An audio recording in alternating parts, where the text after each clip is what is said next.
খোদার কাছে মোনাজাতে বলি বারে বার, কেন সে প্রাণ বন্ধু হইল না আমার।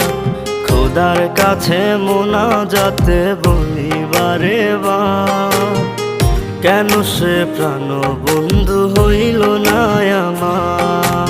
নই কি আমি তার যোগ্য, নাকি আমার এমন ভাগ্য, এত ব্যথা সইতে আমি পারবো না যে আর।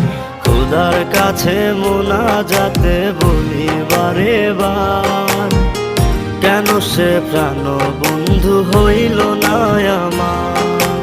খোদার কাছে মোনাজাতে বলি বারে বার, কেন সে প্রাণ বন্ধু হইল না আমার।